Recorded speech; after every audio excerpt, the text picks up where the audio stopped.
अस्सलाम वालेकुम एवरीवन, मैं हूं अली शराजी और आप देख रहे हैं अली शराजी व्लॉग्स।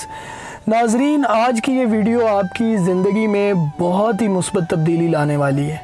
बहुत से लोगों के मैसेजेस मौसूल हुए कि आप डिप्रेशन के हवाले से वीडियो बनाएं। नाजरीन, सबसे पहले तो हमें ये समझने की ज़रूरत है कि डिप्रेशन है क्या और कैसे होता है। देखिए, ज़िंदगी में हम सभी कभी ना कभी उदास हो जाते हैं, परेशान हो जाते हैं या फिर कभी बेजार हो जाते हैं, और ये चीज़ें नॉर्मली हफ्ते 10 दिन में ठीक हो जाती हैं, है ना, विच इज़ वेरी नॉर्मल।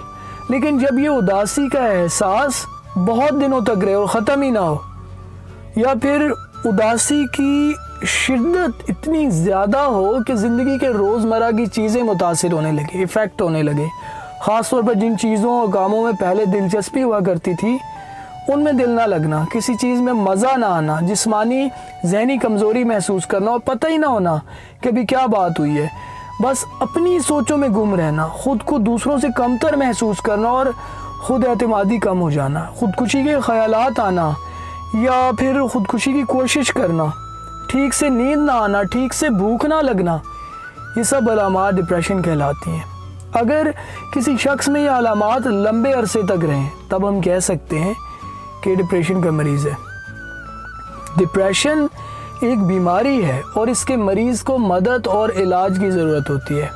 हमारे यहाँ सबसे बड़ा अलमिया ये है कि अगर किसी को ये कह दिया जाए कि आप किसी अच्छे साइकोलॉजिस्ट से मिल लो, तो उसको अना का मसला बना लिया जाता है। तुम्हें मैं पागल लगता हूँ जो मैं वहाँ जाऊँगा। यानी इस बीमारी को बीमारी का दर्जा ही नहीं दिया गया, जो कि डिप्रेशन से भी ज़्यादा परेशान कुन बात है। और देखिए, हमें एक चीज़ समझने की ज़रूरत है। हम अक्सर कहते हैं फ़लाँ शख्स फ़िज़िकली बहुत स्ट्रॉन्ग है, फ़लाँ शख्स फ़िज़िकली बहुत वीक है, तो उसको अपना इलाज कराना चाहिए। वो डॉक्टर के पास जाता है, क्या कहता है, क्या करता है, सर मैं फ़िज़िकली बहुत वीकनेस महसूस करने लगा हूँ, सो प्लीज़ मुझे कोई दवा, कोई मेडिसिन लिख दीजिए। ऐसा ही है ना, ऐसा ही होता है।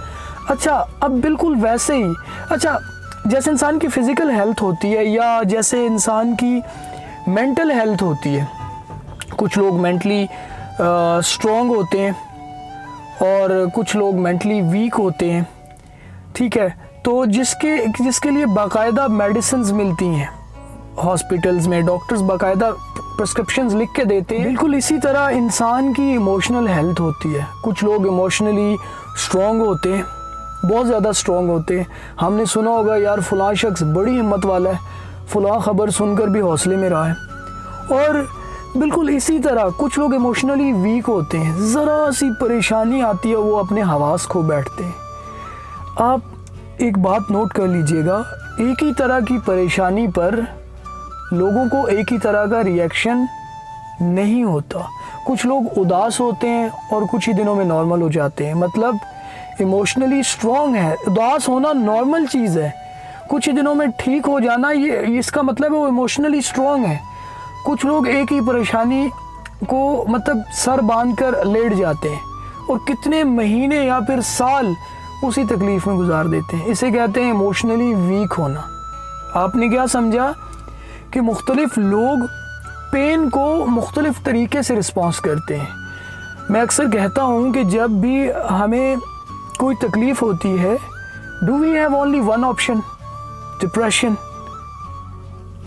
पहली बात तो ये कि हमें इमोशनली स्ट्रॉन्ग होना है। अक्सर लोग कहते हैं जी असल में लोगों का रवैया तकलीफ़ देता है, लोग हमें तकलीफ़ में मुब्तला रखते हैं। मैं कहता हूँ लोगों ने आपको थोड़ी देर के लिए तकलीफ़ में मुब्तला किया, लेकिन उसके बाद अब आप ख़ुद अपने आप को तकलीफ़ देते जा रहे हैं। अब लोग नहीं, आप ख़ुद वजह हैं अपनी इस तकलीफ़ की। लोग क्यों आपके मूड को कंट्रोल करें, लोग क्यों आपको साल तकलीफ़ में मुब्तला रखें। आपको मेंटली और इमोशनली इस कदर स्ट्रॉन्ग होना है कि आपको लोगों की बातों को यहाँ पर सवार नहीं करना। अच्छा, अगर आप या आपका कोई करीबी डिप्रेशन में मुब्तला है, यानी वो इमोशनली वीक है, तो उसमें कोई शर्म वाली बात नहीं है।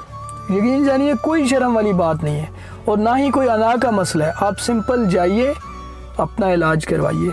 साइकोथेरेपी के ज़रिए भी इलाज मुमकिन है और एंटी डिप्रेसेंट दवाइयाँ, अद्वियात, उनके ज़रिए भी आप अपना इलाज करवा सकते हैं, या फिर बाज़ों का दोनों के इस्तेमाल से इलाज मुमकिन है। पता है, इंसानी दिमाग में मुतअद्दिद कीमियाई मवाद मौजूद होते हैं जो एक खुलिये से दूसरे खुलिये तक सिग्नल पहुंचाते हैं। ऐसा समझा जाता है कि डिप्रेशन में दो ख़ास किस्म के केमिकल्स की कमी हो जाती है, यानी जिन्हें आई थिंक सीरोटोनिन और इस तरह कुछ दूसरे का नाम है। सो एंटी डिप्रेसेंट अद्वियात इन केमिकल्स की मिकदार को दिमाग में किसी हद तक बढ़ा देती हैं और कुछ ही दिनों में आप ख़ुद को बेहतर और हशाश बशाश महसूस करने लगते हैं।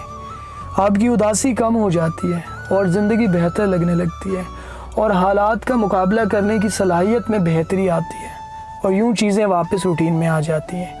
सो इसलिए अगर आपको डिप्रेशन या आप अपने किसी प्यारे में डिप्रेशन की अलामात देखते हैं तो you should go to the doctor. जो भी कंसर्न डिपार्टमेंट है उसका, जो भी जैसे साइकोलॉजिस्ट के पास जाना है, आप जहाँ पे जो माहिर नफ्सियात हैं उनके पास जाइए, मेडिसिन के ज़रिए, साइकोथेरेपी के ज़रिए अपना इलाज करवाइए, विच इज़ वेरी नॉर्मल। लोग करवाते हैं, उसके बाद हेल्दी हो जाते हैं और हशाश बशाश हो जाते हैं और ज़िंदगी रूटीन में चलती है। तो इसलिए इसको अना का मसला मत बनाइए और ये मत कहिए कि क्या मुझे आप लोग पागल समझ रहे हैं जो मैं जाऊँ। ठीक है, अपना बहुत सा ख्याल रखिए और do comments, do share. I will get back to you इंशाल्लाह in next day. Thank you, अल्लाह हाफिज़।